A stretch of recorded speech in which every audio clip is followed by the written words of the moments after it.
Halo, selamat siang semuanya. Salam kenal, nama aku Audrey Maishani Anaya dengan NIM 24400213995. Hari ini aku akan jelasin salah satu teori komunikasi yang sering banget kita alamin, namun banyak dari kita tidak mengetahuinya.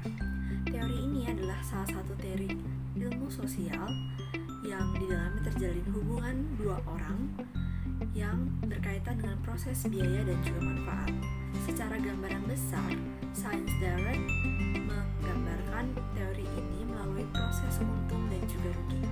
Teori ini sering disebut sebagai teori pertukaran sosial. Buat kalian yang belum pernah dengar, kalian simak video berikut ya, karena sangat bermanfaat dan berguna buat kalian ke depannya. Kalian tahu nggak sih pendapat para ahli John Thibault dan juga Harold Kelly mengatakan bahwa penyesuaian yang dilakukan seseorang akan mempengaruhi penyesuaian yang harus dilakukan orang lain. Maka dari itu, mereka berdua nantinya akan membutuhkan penyesuaian kembali.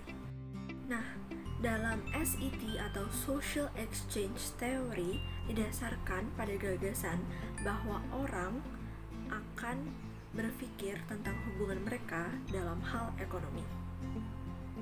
Michael Roloff pada tahun 2015 juga mengatakan bahwa komunikasi merupakan salah satu alat penting yang harus dimiliki individu agar mereka dapat bernegosiasi untuk melakukan pertukaran serta menyediakan sumber daya.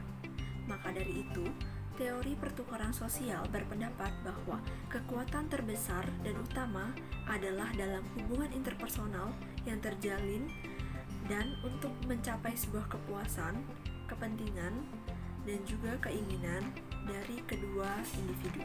Pertukaran antar individu dianggap analog dalam pertukaran ekonomi, di mana orang nantinya akan merasa puas ketika mereka menerima pengembalian yang adil dan juga untuk pengeluaran mereka. Seperti contohnya, ketika kalian menjalin hubungan pertemanan ataupun asmara dengan seseorang dan kalian merasakan banyak manfaat dan keuntungan yang kalian peroleh, maka banyak dari kalian pasti akan terus melanjutkan hubungan tersebut. Namun, apabila hubungan yang dijalin lebih merugikan dan lebih mengeluarkan biaya banyak, maka kalian akan menghentikannya. Meskipun teori ini sering dikaitkan dengan hubungan romantis, namun tidak menutup kemungkinan untuk teori ini juga dapat menentukan keseimbangan dalam hubungan pertemanan. Teori ini juga tetap dapat membuat perasaan dan logika yang kita miliki dapat berjalan lurus. Terdapat dua asumsi di dalam teori ini. Yang pertama adalah sifat manusia. Sifat manusia itu akan selalu mencari penghargaan dan juga menghindari hukuman. Manusia juga merupakan makhluk rasional. Dan yang terakhir, standar yang dimiliki manusia dalam mengevaluasi imbalan dan biaya juga akan bervariasi dari waktu ke waktu dan dari orang ke orang. Dan sifat yang kedua adalah sifat hubungan. Hubungan akan saling bergantung dan juga kehidupan relasional adalah sebuah proses. Nah, setelah kita sudah mempelajari berbagai asumsi dan juga ilustrasi, kita sekarang akan mulai masuk ke dalam apa sih cost dan juga reward. Di dalam kehidupan ini, pasti setiap orang akan menghitung dan juga membandingkan imbalan dan juga biaya. Maka dari itu, seseorang akan termotivasi dalam mempertahankan nilai atau ganjaran ketika mereka harus menyerahkan suatu biaya. Yang pertama ada cost atau biaya. Ini merupakan sebuah elemen relasional yang dimiliki seseorang dan cenderung memiliki sisi negatif. Seperti waktu dan usaha yang harus dikorbankan atau dikeluarkan seseorang, pasti akan berdampak negatif dalam mempertahankan sebuah hubungan. Seperti contohnya, ketika sejumlah waktu yang ada dan dimiliki seseorang dipakai untuk hanya bermain game online saja. Sedangkan reward atau imbalan merupakan suatu hal positif yang dimiliki seseorang. Imbalan ini dapat berupa barang atau materi yang diberikan seseorang ketika mereka mengalami atau merasakan keuntungan dari pihak lain. Tidak hanya itu, imbalan juga dapat berupa perasaan atau kenyamanan yang diberikan seseorang. Biasanya berharap untuk mendapatkan penghargaan yang sama, ketika mereka mengeluarkan biaya yang sama, atau ekuitas pertukaran. Orang juga akan memutuskan hubungan jika mereka mengeluarkan biaya yang lebih banyak dan lebih besar di antara kedua pihak. Saat mengukur imbalan dan juga biaya, biasanya orang akan membandingkan dengan harapan yang mereka miliki atau pengalaman sebelumnya dan juga alternatif lain, misalnya dampak dan juga efek yang mereka rasakan dari hubungan tersebut.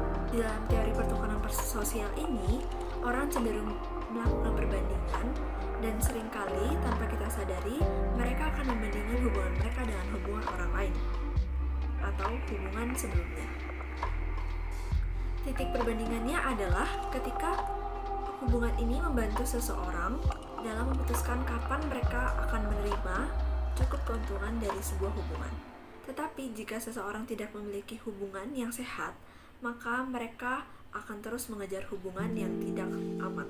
Maka dari itu, kalian semua harus hati-hati ya guys. Dalam perspektif SET ini, berpendapat bahwa orang akan menghitung nilai keseluruhan dari hubungan tertentu dengan mengurangi biaya dan juga imbalan yang diberikan. Hal ini disampaikan oleh Mong dan juga kontraktor pada tahun 2003. Kurang lebih, rumusnya seperti ini. Nilai sama dengan hadiah dikurangi biaya. Positifnya artinya adalah imbalan yang lebih besar daripada biayanya. Apabila negatifnya, berarti biaya yang dikeluarkan lebih besar daripada imbalan. SET melangkah lebih jauh lagi memprediksi bahwa nilai sebuah hubungan mempengaruhi hasilnya. Dan juga apakah orang akan melanjutkan atau tidak hubungan tersebut akan bergantung kepada imbalan dan biaya yang harus mereka keluarkan. Di dalam teori pertukaran sosial juga terdapat evaluasi hubungan. Hal ini dilakukan untuk mengacu apakah mereka dapat tinggal di dalam hubungan tersebut atau meninggalkan hubungan tersebut. Thibault dan juga Kelly mengklaim bahwa evaluasi ini tertumpu kepada dua tingkat perbandingan. Yang pertama adalah tingkat perbandingan dan yang kedua adalah tingkat perbandingan untuk alternatif. Kita sekarang lanjut ke urutan perilaku di dalam teori pertukaran sosial. Urutan perilaku juga merupakan sebuah serangkaian tindakan yang dirancang untuk mencapai sebuah tujuan. Ketika orang-orang di dalamnya terlibat dalam urutan perilaku, maka mereka akan bergantung sampai batas tertentu pada pandangan relasional mereka. Yang pertama ada kekuatan.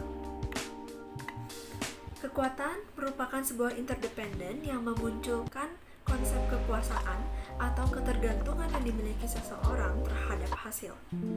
Ada dua jenis daya dalam teori ini. Yang pertama adalah kontrol nasib dan juga kontrol perilaku. Kontrol nasib merupakan kemampuan untuk mempengaruhi hasil pasangan, sedangkan kontrol perilaku merupakan kekuatan untuk menyebabkan perilaku orang lain berubah dan mengubah suatu individu.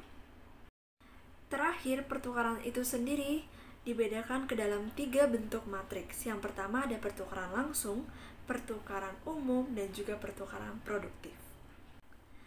Pertukaran umum merupakan sebuah pertukaran yang terjadi secara langsung di mana seseorang membalas biaya dan juga imbalan pada saat itu juga.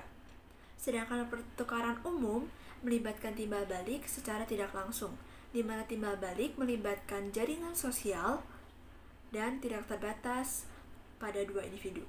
Sedangkan pertukaran produktif terjadi ketika kedua mitra langsung mengeluarkan biaya dan juga manfaat secara bersamaan pada waktu itu juga. Untuk itu, teori ini bisa kalian gunakan untuk kalian yang mencari hubungan aman, sehat, dan juga bahagia.